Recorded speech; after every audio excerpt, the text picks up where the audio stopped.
Yesu ashimwe bene data, mbaye ikaze muri Ndeze Impact Show. Uyu munsi ijambo tugiye kuganira avuga ngo uri igitabo. Ushaka kwibaza iri jambo ni gute ubuzima bwanjye ari igitabo. Ariko bene data, ubuzima bwawe ni igitabo, kubera ko iyo ubayeho abantu baba gusoma. Igitabo kirasomwa, igitabo kirandikwa, igitabo kiracapwa. Ninde ucapa igitabo? Ninde wandika igitabo? Igitabo gisomwa gute?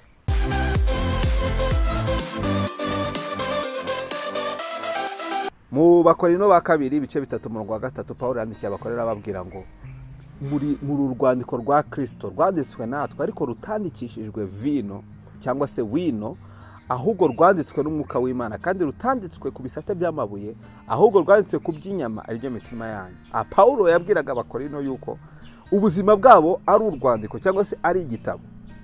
Mu yandi magambo, ubuzima bwawe kubayeho mbere y'amaso y'abantu ni igitabo, kubera ko ibyo ukora byose baba bireba, kandi iyo umuntu asoma igitabo aba areba. Nuvuga ngo ubuzima bwawe abantu baba basoma. Ahubwo ikibazo wakwibaza, basoma iki kuri ngewe?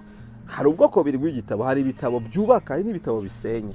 Ese ubuzima bwawe iyo abantu barebye barunguka, iyo abantu bakurebye baraguka? Kuko iyo umuntu asomye ibitabo byiza atera imbere. Ese y'abantu bakurebye batera imbere? Iyo umuntu asomye igitabo cyiza aba encouraged, asubizwamo imbaraga. Iyo abantu bakurebye basubizwamo imbaraga. Ariko iyo usomye igitabo kibi, ubwenge bwawe butakaza icyerekezo, ucika intege, urayoba. Ese ubuzima bwawe buyobya abantu? Ese ubuzima bwawe butuma abantu bajya habi? Bivuga ngo ugomba kumenya ko ubuzima bwawe ari igitabo kugira ngo umenye icyo abantu basoma kuri wowe. Bibiliya tubwira mu rwandiko Paulo yandikiye Abefeso ibice 10 ngo turabe Imana yaremye itureme imirimo myiza, iyo yateguye isi itarimo kugira ngo tuyigenderemo. Bishatse kuvuga yuko Imana niyo mwanditsi w'igitabo, yanditse igitabo aribwo buzima bwawe. Harimo ibyiza gusa. Waba ukora ibibi, umenye yuko Imana si cyo yanditse kuri wowe, yanditse yuko ukora ibyiza. Ariko kubera ko twebwe dufite inshingano zo kwandukura cyangwa se gucapa, uhitamo niba wandika iby'Imana yanditse kuri wowe ari byo byiza, cyangwa se wandika ibihabanye. Satani niwe utuma abantu bandika ibihabanye, ariko Imana yaremeye umuntu wese gukora ibyiza. Umubwiza ice 29, umubwiza yavuze ngo Imana icyo yabonye ngo nuko Imana yaremye umuntu utunganye, ngo ariko abantu bishaka ibihimbano byinshi. Bishatse kuvuga yuko wowe ukumeze, Imana yakuremeye gukora ibintu bitunganye, ariko Satani n'isi irakudeforma, ishobora gutuma ukora ibihabanye n'iby'Imana yaguteguriye. Rero kugira ngo ukore ibitunganye, kugira ngo ukore imirimo myiza, bisaba kugirana ubusabane n'umwanditsi cyangwa se n'uwaremye ubuzima bwawe, kugira ngo akubwire uburyo ukwiye kugenda mu buzima bwawe.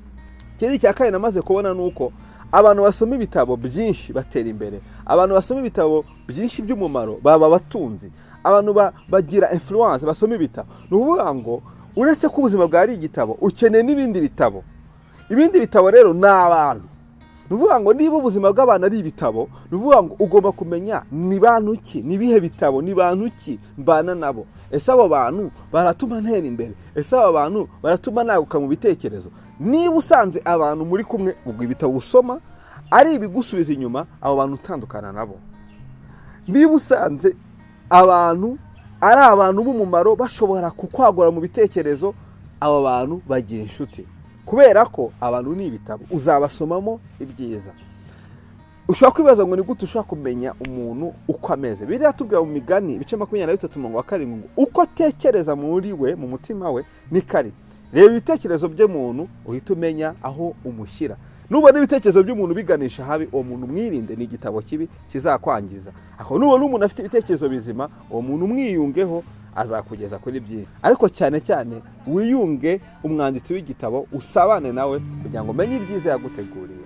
Yesu aduha umugisha. Amen.